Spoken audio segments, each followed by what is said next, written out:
There are only three things you expect to find in a church parking lot at 7:30 a.m. on a Tuesday: retirees power walking in Skechers, discarded bulletins from Sunday, and silence.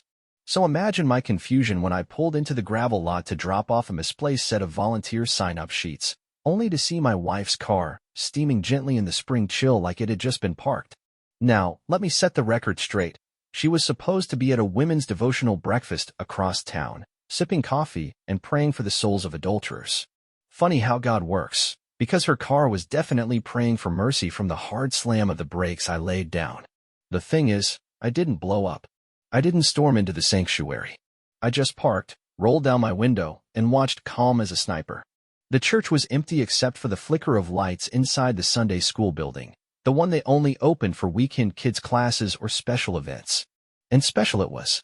I got out slowly, like I was approaching a skittish animal, and walked to the door, where I heard the soft thud of footsteps, a muffled giggle, and then the low rumble of a male voice, not mine, and certainly not Jesus's. I didn't barge in. No, I simply cracked the door 2 inches and peered inside. There she was, my wife of 11 years, bent slightly over a child-sized plastic desk, hair disheveled in a way I hadn't seen in months, smiling that high school smile she always claimed was just for me. She wore her church cardigan backward, labels sticking out like a confession, and on the floor beside her feet was a navy blue suit jacket, the same brand I'd seen her pastor wearing every Sunday for the past year. I stepped back before anyone saw me, heart strangely calm, like I was watching a bad movie on mute. That was the first break. Not in the marriage, no, that broke long ago. That was the break in the performance, the mask, the porcelain grin she wore to brunches and Bible studies and Instagram devotionals. And here's the real kicker. I didn't confront her when she came home. I didn't mention the sweat-smeared car windows or the way her blouse was buttoned 2 holes off. I let her kiss my cheek with that same lips that just sin smile. Because in that moment, I decided I wasn't going to scream. I was going to build a stage. Not for a divorce, not for a fight, no. I was going to give her the spotlight she craved, in front of the one audience that actually mattered to her, her pious, self-righteous church family. I began planning that day, every move carefully rehearsed like a sermon. And the best part? She'd never see it coming. Because God may forgive, but I don't. For a while, things looked perfect, almost offensively so, like those Instagram couples who never blink, never argue, just sip smoothies and smile into sunsets. My wife was radiant in a way that made other men nod in respect and women stare a moment too long. She was the kind of wife who packed my lunch with notes that said, "I'm proud of you," the kind who kissed me twice at red lights, who said grace over dinner like God was personally invited. She made life easy. Too easy. So when she started her personal renewal journey, I didn't panic. Everyone was on a journey these days. She bought a few books about boundaries and self-worth, stacked them on her nightstand like spiritual trophies, and joined a women's Bible study that met on Wednesdays and, oddly, some Fridays too. At first, I admired her energy. She talked about learning to love herself, about becoming whole, and I supported it, bought her new journals, helped with dinner so she could process. But slowly, she began locking the bathroom door when she showered. She used to leave it wide open, steam rolling through the hallway like a fog machine, music playing. Now it was silence and a deadbolt. She changed the passcode on her phone, saying, "It's just healthy to have privacy sometimes." And maybe it was. Maybe I was old-fashioned for thinking married people don't need secrets. I let it go. I let it go when she started going to church early on Sundays to pray. I let it go when she started coming home later and later on weeknights, blaming leadership meetings I never heard about before. Her excuses came polished, practiced, as if she'd anticipated every question I might ask. One night, I saw a receipt in her purse for a pair of designer heels, the kind she used to say were ridiculous. When I asked, she said it was for a charity event she was helping organize. Funny, the event never showed up on the church calendar. She'd walk in the house glowing, but not for me. She'd hum in the kitchen, laughing at text messages she never explained. Her hugs became looser, like someone afraid of too much contact. The worst part was how normal she kept pretending things were. She still called me babe when she handed me my coffee. Still kissed my forehead when she left the house, but the kisses landed like feathers, not passion. Once, I walked past the laundry room and saw her jump when her phone lit up. She snatched it fast, like it was a loaded gun, and smiled at me too wide, too bright, like she was trying to sell me something. And yet I still believed. I didn't want to be that guy who interrogates his wife because she wants to find herself. So I played the part, the supportive husband, the stable rock, the idiot. I told myself this was just a phase, that every couple goes through it. But some nights, I'd lie in bed staring at the ceiling while she typed on her phone beside me, the blue glow making her eyes look like they belonged to someone else. She started working out again, too, only when I wasn't home. She said she didn't like being watched, didn't want to perform. I offered to go with her, even joined her gym, but she insisted that this was her time. One day, I opened the back of her SUV to load groceries and found a second gym bag, different clothes, different perfume, and a pair of boxer briefs tucked in the corner. She said they belonged to her brother. Her brother who lives 3 states away. Her brother who hadn't visited in over a year. I stared at her and waited for the laugh, the sheepish confession, but she doubled down. She got angry. Said I was invading her space. This is why I need boundaries, she snapped. I said nothing. I nodded. And later that night, while she slept soundly beside me, I stared at the ceiling again, realizing the woman I loved had already left me. She just hadn't packed her bags yet. Her body was still here. Her voice, her scent, the familiar rhythm of her steps on the stairs. But whatever part of her used to look at me like I was her world, that part was gone. She smiled like she always did, but her smile no longer included me. And I, like a fool, still held on. Still hoped. Still loved.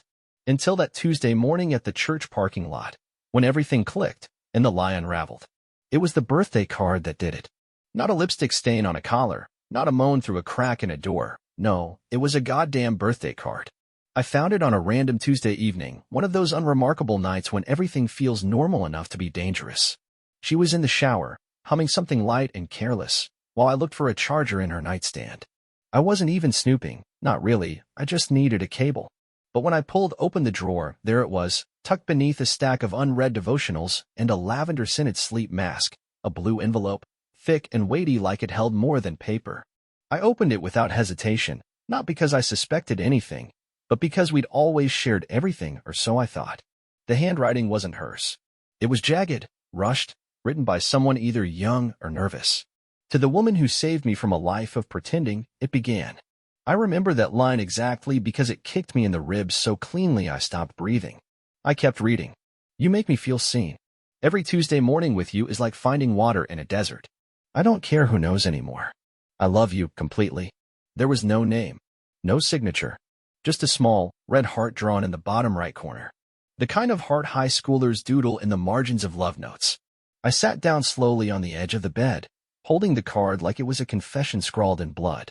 The water was still running. She was still humming. I looked at the bathroom door, closed tight, steam leaking from the bottom like breath from a dying animal. I didn't move. My eyes traced the handwriting again and again, memorizing each curve, each desperate stroke. Tuesday mornings. Every Tuesday morning, she told me she went to Women's Accountability Group. That's what she called it. She even printed out fake handouts once to make it look official. Accountability. The irony almost made me laugh. I didn't cry. I didn't scream. I placed the card back exactly where I found it, closed the drawer, and plugged in my phone like nothing had happened. She came out a few minutes later wrapped in a towel, her hair damp, cheeks flushed. She smiled at me, asked if I wanted tea. I said sure. I even kissed her shoulder as she passed me on the way to the kitchen. I was ice inside. Not cold from sadness, cold from clarity. That card wasn't just evidence of betrayal. It was confirmation that the life I was living was a stage play, and the audience had left long ago. She'd stopped acting like my wife months ago, but I hadn't realized she'd been auditioning for another role, someone's salvation, someone's escape from pretending. I watched her that night as she moved around the kitchen, boiling water, humming some hymn, asking about my day with a softness so well-rehearsed it made me nauseous. She was good. I'll give her that. A natural liar with the face of a saint and the heart of a coward. And me? I was done being the fool. Something clicked inside me, an old, primal gear grinding to life. I wasn't going to beg, or plead, or expose her just yet. No, that would be too easy, too loud. What I wanted now was precision. I needed more than just a smoking gun. I needed a crime scene, a pattern, a history. I needed to know how deep the rot went before I tore it out by the root. I watched her hand me the tea, her fingers brushing mine like nothing had changed. But everything had. I sipped it with a nod and smiled as if she hadn't just shattered the last illusion I had about love, loyalty, or truth. She went to bed early that night, claiming she was tired from group. I stayed up, sat in the living room, staring at the dark television screen like it might start telling me the truth. I didn't feel broken. I felt awake. For the first time in months, maybe years, I felt completely alive. The lies had finally aligned into a shape I could see clearly. And now that I could see, I knew exactly what I had to do. I was going to burn her entire mask to ash and make sure she was wide awake to watch. I became invisible. Not in the tragic, abandoned husband sense. No, I turned myself into a ghost in my own home, a shadow that blended into door frames and empty rooms, moving silently behind her smiles and routines. She had no idea. That was the best part. I didn't need to confront her anymore. I needed to understand the scope of her betrayal. So I stopped asking questions and started collecting data. Every lie she told became a breadcrumb, and I followed each one with surgical precision. When she said she had a weekend church retreat, I nodded and smiled, and then used our shared Amazon account to send a gift to the Airbnb she claimed didn't exist. A personalized devotional journal, addressed to her name, delivered to a rental unit 40 minutes away, booked under an alias I cross-referenced from our financial records, a series of $237.50 charges labeled consulting. The journal had a GPS tracker inside the spine, courtesy of a friend I hadn't spoken to in years, now working IT for a logistics firm. When she came home glowing, hair tousled in that sunset walk with God kind of way, I asked her how the retreat was. She said, life-changing. She wasn't lying. I planted questions into our conversations, deliberately mixing up timelines, watching her pause, watching her recalibrate. Did you say the retreat had 12 women or 10? I asked one night over dinner, casually. You mentioned 12 on Monday. She blinked, then smiled. Oh, it was 10. I must have said it wrong. She hadn't. I remembered her exact words, and the names. She didn't catch the trap. None of them did. I created a fake social media profile using a photo of a minor Christian influencer, just famous enough to be plausible, but obscure enough that my wife wouldn't recognize her. I crafted an identity: woman, divorced, Christian, seeking community. I joined the same Facebook Bible study group my wife frequented. I watched as she posted prayers, commented on other women's marriages with nauseating sincerity, and uploaded filtered photos with vague captions like, "Only God knows my heart." I messaged her. Friendly. Curious. Asked for advice. She responded. I baited her over weeks into spilling about emotional turmoil, about being torn between duty and desire. She described a man who makes her feel alive, someone she shouldn't want but can't resist. She never named him, but she didn't need to. I knew. Meanwhile, I logged every suspicious charge. I knew what restaurants she was pretending not to eat at. I knew what hotels she didn't stay in. I knew what gym she wasn't attending. I showed up once, at a place she swore she was at every Tuesday morning, and walked through the front doors just as a session supposedly ended. No sign-in under her name. No trace. I asked the receptionist if she had checked in. She hadn't been there in months. I left a protein shake on the counter with a little note. Great workout today. She never asked me about it. I think she thought it was from him. I tracked her best friend instead of her. Rachel, the always-on-call support system. I casually asked Rachel to help plan a surprise anniversary dinner, said I wanted to keep it a secret. Rachel, bless her soul, started stumbling. Oh, this weekend? Her voice got shaky. I think she's already, got plans. Maybe check with her? I didn't. I just smiled. Then I followed Rachel. Not once, but twice. On separate Fridays. Both times, Rachel drove to a park-and-ride lot, got into a different car, a car I later found registered under the name of a volunteer leader from our church. A man who, coincidentally, had a wife going through chemo and hadn't been to service in 3 months. His name matched the one scribbled on a post-it in my wife's planner, the same name she had claimed was a speaker at one of the retreats. The man in the car had the same navy suit jacket I saw crumpled on the floor of the Sunday school room. I kept gathering. I recorded her phone calls, not illegal if you live in a one-party consent state. I used a discrete app that logged her outgoing and incoming calls, not to listen, but to build a pattern. Tuesday mornings. Friday afternoons. Sunday early prayer walks. Her entire faith had become the costume for an affair so well concealed it could have fooled God himself. But not me. I had all of it now. Every receipt.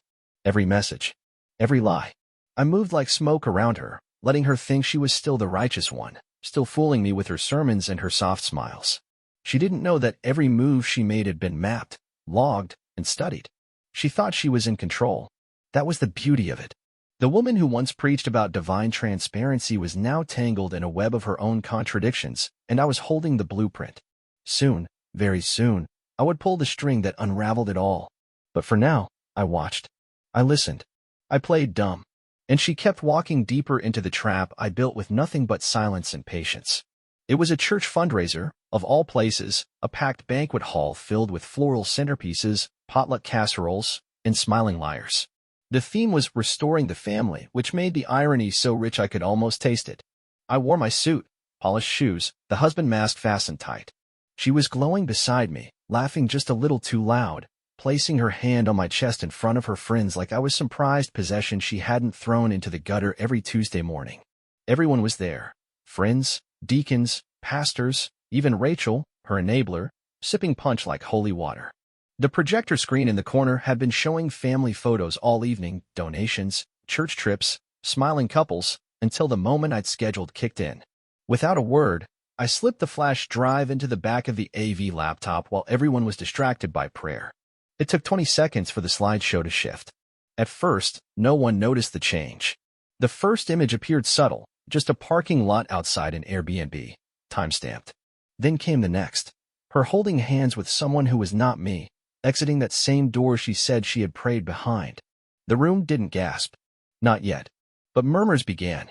I started flicking to the screen. She stood frozen beside me, her grip on my arm tightening like a child lost in a crowd. And then the final photo landed. Her, straddling him in the front seat of his car, head thrown back, a moment so intimate it sucked every bit of oxygen from the room. Still not a word from me. She turned toward me slowly, lips trembling. "It's not what you think," she whispered, barely audible over the stunned silence. I didn't flinch. "Then explain it," I said calmly, gesturing slightly toward the photo still glowing across the wall, magnified for every parent, elder, and youth group member to see. We were just... it got out of hand. It was only emotional for a while. Her voice cracked, searching for footing like a drowning woman reaching for a hand that wasn't there. I watched her unravel. You've been distant for months. I didn't know if you even cared anymore." There it was, the shift. From denial to justification. I turned slightly, looked her straight in the eye, and said, "I packed your lunch every morning. I prayed with you every night. I never stopped showing up. You just stopped looking." Her mouth opened, but no sound came. Then the deflection came hard. "You always made everything about you. You never supported me. You're cold. You don't understand what I need." I let her finish, not interrupting once. Not even blinking. "You said you needed space," I said softly, "so I gave you space. Turns out you filled it with someone else's body." Her face twisted, first in rage, then in panic. "You're humiliating me," she hissed. "In front of all these people? You're sick." I leaned in just enough so only she could hear me. "No, I'm not humiliating you. I'm simply turning on the lights so everyone else can see what I've lived with." She stepped back, eyes darting around, searching for an ally. Rachel wouldn't meet her gaze. The pastor's wife turned her back. A circle was forming, but not around her, around me. For the first time, she realized the social gravity had shifted. She wasn't the saint anymore. She was the sermon. "You're insane," she spat, louder now, defiant. "You think this makes you a man? You think destroying me in front of everyone is going to fix your ego?" Her voice cracked again, but it was higher pitched now, forced. Defensive. The silence around us was louder than her words. "No," I said evenly. "This doesn't fix anything. But it shows the truth. And maybe that's the one thing you've been terrified of since this started, that someone would finally see you without the filter." Her breath hitched. The bravado slipped. She looked around again, and this time her confidence buckled. "Please," she whispered, voice breaking. "Not like this. Not here." I nodded slowly. "Exactly here. Exactly like this. Because this is the room you built your lies in. These are the people you performed for. I'm just helping them see the full script." She opened her mouth again, but no words came out. Just trembling lips and tear-glossed eyes. And for the first time in months, she looked small. Not fragile, exposed. The screen behind her still flickered with evidence, timestamp after timestamp, each one a bullet in the coffin of her falsehoods. I didn't walk away. Not yet. I let the silence stretch, let it coil around her like a noose of her own making. The room held its breath. And I stood there, calm, composed, watching the woman who tried to bury me socially now choke on the dirt she'd shoveled. She came after me the moment we stepped outside the banquet hall, her heels clicking like gunshots on the pavement, her voice already raised, desperate, venom-laced, trying to reclaim control the only way she knew how, through chaos. "You had no right," she screamed, eyes wild, mascara streaking down her cheeks like war paint. "You blindsided me in front of everyone. Do you have any idea what that does to a person?" I didn't answer. I kept walking, hands in my pockets, calm like I was taking a stroll through a park instead of the wreckage of a marriage. She caught up, grabbing my arm, nails digging into my jacket sleeve. "You think you're some kind of martyr?" she snapped. "Some hero exposing the evil adulteress? Get over yourself. You smothered me.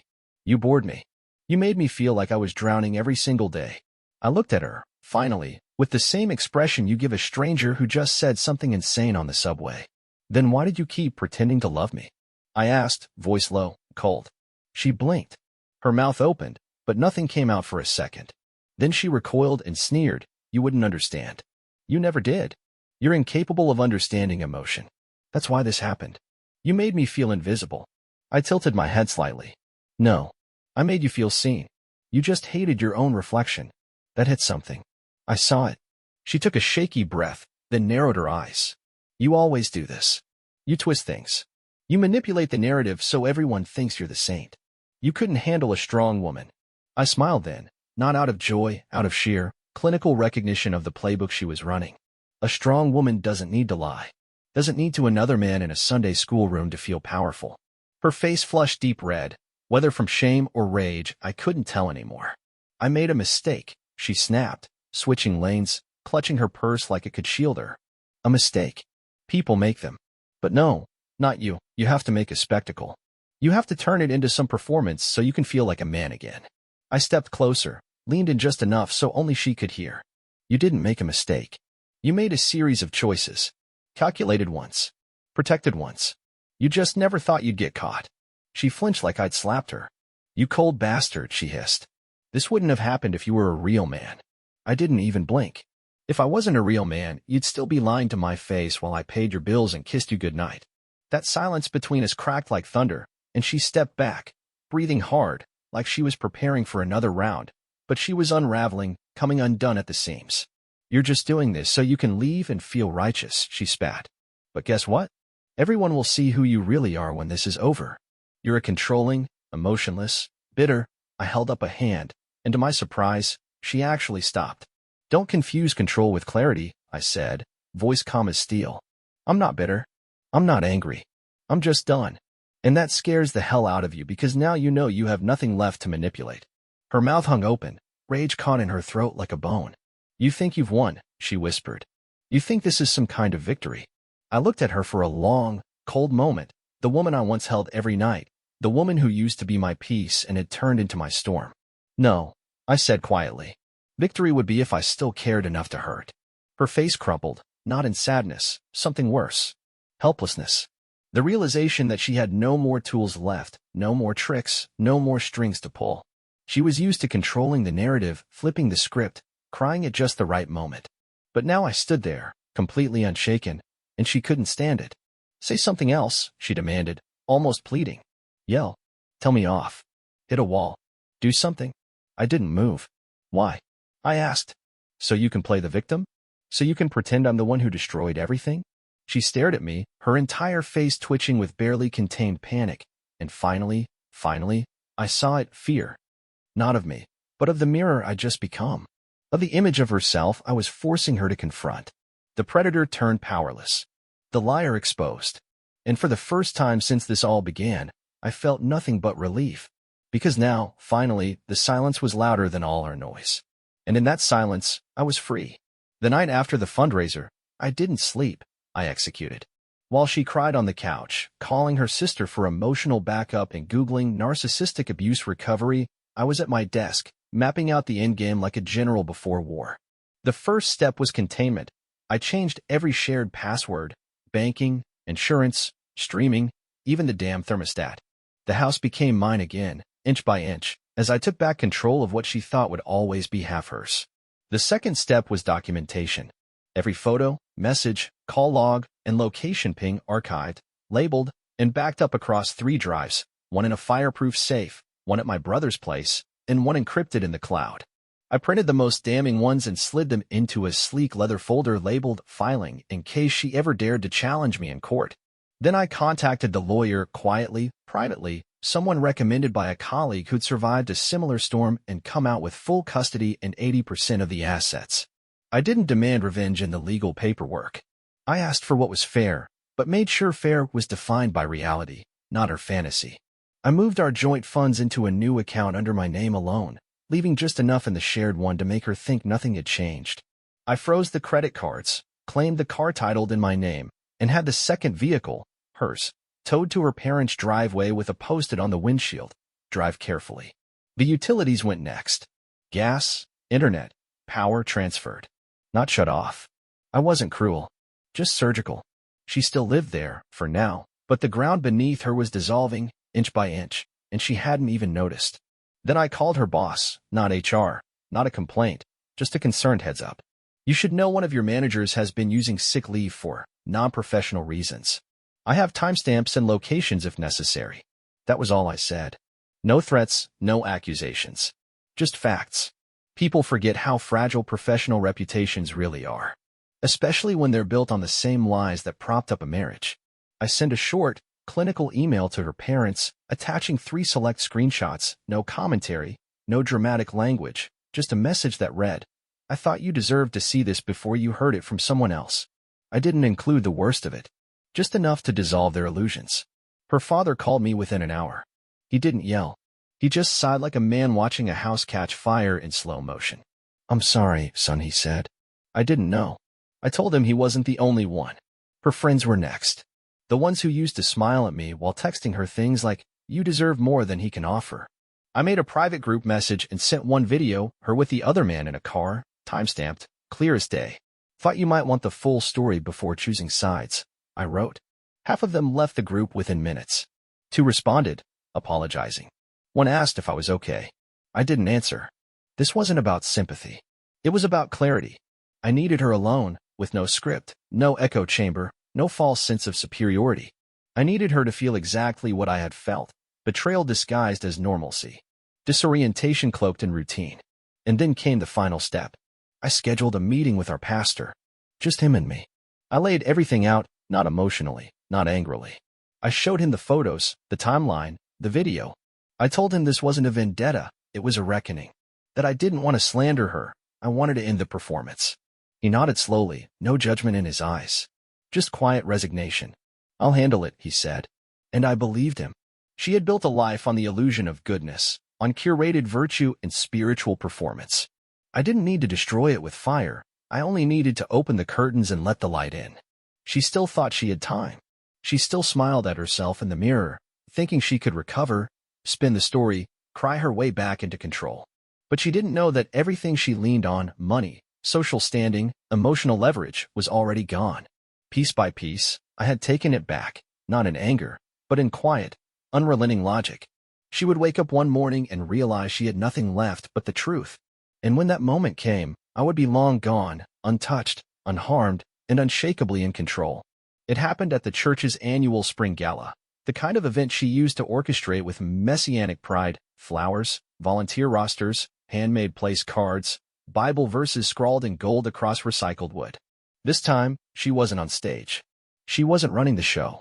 She was simply in attendance, dressed in a pastel dress that hugged a frame already beginning to shrink under the weight of stress and restless sleep. I had arrived early, alone, blending into the crowd like I didn't belong to her anymore. I watched as people greeted her, not with their usual warmth, but with guarded smiles, quick nods, shallow hugs. They knew. Everyone knew. The fallout had already begun in whispers, in group chat she wasn't invited to anymore, in side-eyes exchanged between pews. Her lover, that fragile little man she gave herself to in dark corners of a sanctuary, had already ghosted her, blocked her number, stepped down from church leadership, told his wife everything in a desperate bid to salvage his own life. And hers? It was unraveling in front of me, minute by minute. Her father hadn't returned her last call. Her mother had sent a text, short and cold: "Don't come to the house for now." Rachel, her so-called best friend, now stood beside me, arms crossed, eyes narrowed, having seen the screenshots I'd sent, especially the ones where her name came up, used as an alibi and lie after lie.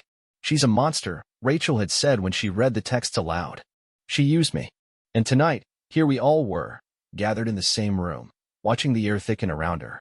She tried to smile through it, lifting her chin, laughing too loudly when someone told a joke, but every burst of sound from her throat came out jagged, forced, like someone trying to stay afloat in wet cement. Her eyes flicked around constantly, looking for allies and finding only cold acknowledgments. Then the music cut out, just for a moment, someone switching playlists on the church speaker system. A glitch, a pause, a silence. And in that breathless quiet, an image popped up on the projector. It wasn't mine this time. It was someone else's phone mirrored accidentally, or maybe not accidentally at all. A folder labeled church_trash appeared. Then a photo. Her kissing him. In the parking lot. Her dress hiked, her hands tangled in his hair, time-stamped. The room gasped. Not dramatically, just enough to make her head snap toward the screen like it had punched her in the face. She froze. The man controlling the projector fumbled, tried to shut it off, but it was too late. Someone in the back said her name out loud. Just her name. No accusation, no insult. Just enough to mark her as the subject of the moment. She laughed. Actually laughed. Okay, wow, she said, voice cracking on the second syllable. Guess someone thinks they're funny. She waited for people to chuckle. No one did. A few people stepped away from her table. Her hand shook as she reached for her drink. It's not real, she tried. That's photoshopped. Come on. You guys know me. But they didn't. Not anymore. One woman shook her head and muttered, we thought we did. Her body language started collapsing in on itself, shoulders drawn, head twitching, fingers clenching napkins like weapons. You're seriously all gonna believe this? She asked, higher now, more shrill. Based on what? A few pictures? You don't know what I've been through. Her eyes found me. He's not who you think he is. He's cold. He's controlling. She stopped. Because I hadn't moved. I was just watching. Still. Silent. Calm. And that silence did more damage than any word could. She saw it. She felt it. The final realization that nothing she said would matter. That there was no redemption arc waiting. No tearful apology that would make this disappear. She walked forward a few steps, hand raised as if trying to reach me. Please, she whispered now. Can we just talk? I didn't respond. I didn't need to. I just watched her fall apart in real time, her dignity bleeding out in a room filled with people she once dazzled. A few women turned their backs. One man stepped away entirely, pulling his wife with him. The space around her expanded, like the room itself was rejecting her. Her lips quivered, her mascara ran again, and finally, her body folded into a chair, head in her hands, sobbing. But no one went to comfort her. Not a single hand. Not a single voice. Just silence. And me. Standing there, not gloating. Not vindictive. Just present. Just watching. The same way she had smiled at me for months, knowing what she was doing, thinking I'd never find out. Now it was her turn to sit in the ruins. And this time, I wasn't the one drowning. It happened outside the church, after the gala, when people were still spilling into the parking lot with half-finished conversations and leftover desserts in foil. She came storming toward me like a thunderclap in heels, her face streaked with ruined makeup, fury vibrating in every step. You smug, heartless bastard, she screamed, voice cutting through the cool night like glass on stone. Heads turned instantly. Her parents were just a few feet behind her, eyes wide, frozen in a moment they clearly never imagined they'd witness in public. My sister stood beside our car, arms crossed, jaw clenched. Even Rachel hovered behind the line of parked vehicles, phone half raised like she was debating whether to record this or not. You think this is justice? She shrieked. Humiliating me? Turning everyone against me? You wanted to play the victim so bad. You made me into the villain just to feel powerful again. I didn't speak. Not yet. I let her spiral. You were never the man I needed, she cried out, now gesturing like she was addressing an invisible jury. You were cold. Distant. Predictable. I felt like I was suffocating for years. And the moment I tried to find something real, something alive, you went full executioner on me. Her voice cracked, and the crowd grew thicker. A few gasps. Someone whispered, is this really happening? Her mother stepped forward and muttered, please stop, but her daughter shoved her hand away. No. They all think he's some saint, but they don't know what I've lived with. He's manipulative. He made me feel worthless. He weaponized silence and called it strength. I turned then, slowly, and locked eyes with her, and the noise dipped. No, I said calmly but loud enough for everyone to hear. I weaponized patience. I gave you space, time, trust. I gave you the benefit of the doubt when the truth was already bleeding through the cracks. And what did you do with it? You turned church into a playground for adultery. You used prayer groups as cover for sex. You used your own best friend as an alibi. And the worst part? I stepped forward, close enough that she had to tilt her head back to meet my eyes. You kept looking me in the face, every night, every morning, and pretending none of it was happening. You kissed me with someone else's spit still on your tongue. And you think I'm the monster? She slapped me. Open palm. Hard. The crowd gasped again. My sister moved forward, but I raised a hand to stop her. I didn't flinch. I didn't touch my cheek. I just looked back at the woman who used to be my world and said, "That's all you have left, isn't it? Noise. Violence. Drama. You've got nothing else. Not truth. Not dignity. Not a single person left who believes your version of reality." She started shaking her head, wild-eyed, reaching for something to anchor herself to. "He's lying," she shouted to the crowd. "He set me up. He manipulated everything to make me look bad." Rachel stepped forward then, quiet but firm. "I saw the texts. You used me. Lied to me. Don't you dare pull me into this mess." Her mother covered her mouth, stunned. Her father just turned away, face hard as stone. And then, like the final nail in a coffin she thought she could pry open, the affair partner stepped into view from behind the building, trying to sneak out through a side exit. She spotted him. "Tell them," she yelled. "Tell them it wasn't what they think. Tell them we were in love." The man, half her age, twice as nervous, froze like a deer in headlights. I didn't know she was married at first," he mumbled, clearly panicked. "I thought you were separated." "You knew," I said flatly, and he looked down like a child caught cheating on a test. "You both knew. You just didn't care." The weight of it hit her all at once. The betrayal wasn't just being exposed. It was being exposed and having no one left to defend her. Her voice hitched, and for the first time, she sounded small. "Please," she whispered.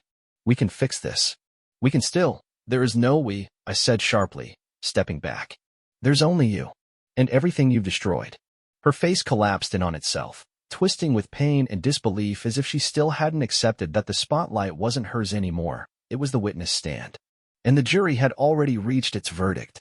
I turned to leave. I didn't need a mic drop. I didn't need applause. I had nothing left to say, and she had nothing left to hide behind. As I walked past her, she reached out one last time, fingertips grazing my sleeve like she could still stop the unraveling. But I kept walking. And as the whispers grew louder behind me, as her cries turned into sobs and people began filming, I never once looked back. Because she was finally seeing the truth she'd spent years burying, everyone saw her now. And there was nowhere left to run. She lost the job first. HR didn't even give her a chance to pack her desk before the email came through. They worded it politely, of course, something about a breach of public trust and moral expectations for leadership roles. But the message was clear: your face is poisoned now. Her coworkers stopped responding to messages. The same women who once asked her for advice on marriage and motherhood now deleted every group chat she was in. Her social media, once a perfectly curated gallery of Bible quotes and family photos, became a ghost town overnight, unfollowed, unliked, untouched.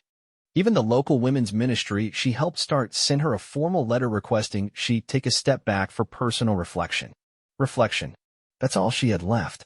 Her name became a whispered warning in coffee shops and checkout lines. Did you hear what she did? With him? In the church? I always knew something was off. She tried to rebrand herself. Of course, new haircut, new email, even started a blog about healing through hardship, but no one bit. The affair partner disappeared the moment the photos went public. Blocked her number, deleted their messages, erased her from his life like a bad dream. She moved out of state for a while, took a job in a strip mall boutique where nobody asked questions and nobody cared who she used to be. She sent me a letter 6 months later, handwritten, tear-stained, almost poetic in its desperation. Said she still loved me. Said she woke up every day wondering what she could have done differently. Said she prayed for me, still wore her wedding ring at night, still told people I was the one who got away. I didn't reply. Then she showed up at my door. I heard the knock while making coffee and knew it was her before I even looked. That weightless knock of someone who isn't sure if they'll be allowed to exist anymore. I opened the door. She looked older, smaller. Her once glowing skin was pale and dry, lips cracked, eyes hollowed by guilt and restless nights. She clutched her purse like it held the last pieces of her dignity. Please, she said. Just one word, but it carried every broken sentence she didn't have the strength to speak. Please what? I asked, cold but calm. Please let me explain? Please take me back? Please let me pretend it didn't happen. She shook her head, eyes welling. I don't even know what I'm asking for anymore, she whispered. I just needed to see you. I needed to know if there's still a version of us somewhere that isn't ruined. I stared at her for a long, cold minute. Then I stepped aside, not to let her in, but to let her see past me. Inside the house was clean, quiet, peaceful. A different woman's sweater lay across my couch. 2 mugs sat on the coffee table, both steaming. Her eyes followed the scene and shattered again. You moved on? She asked, voice barely holding together. Already. I looked at her, and for the first time, truly didn't see my wife. Just a stranger who once wore her face. No, I said. I moved on the second you decided I wasn't enough. She flinched like I'd slapped her. Tears spilled. Her lip trembled. But I was sick, she blurted. I was broken, confused. I didn't know who I was. Then maybe, I said, my voice sharp and final, you should have stayed out of someone else's bed until you figured it out. She collapsed into a whisper of a sob, turned, and walked away with her arms wrapped tight around herself like she could hold her soul together with pressure alone. I watched her go. Didn't call her back. Didn't close the door until she disappeared down the driveway and out of my life for good. And that was it. That was her ending. Not some dramatic cliffhanger or explosive final act. Just silence, emptiness, the sound of consequences settling in like dust after a collapse. She made her choices. And I made mine. She wanted chaos. I gave her clarity. And now she lives in the wreckage of her own construction, forever haunted by the fact that I didn't scream, didn't hit, didn't crumble. I simply walked away whole. The last message she ever sent me read, I miss you. I responded, strange. I don't even remember your name anymore.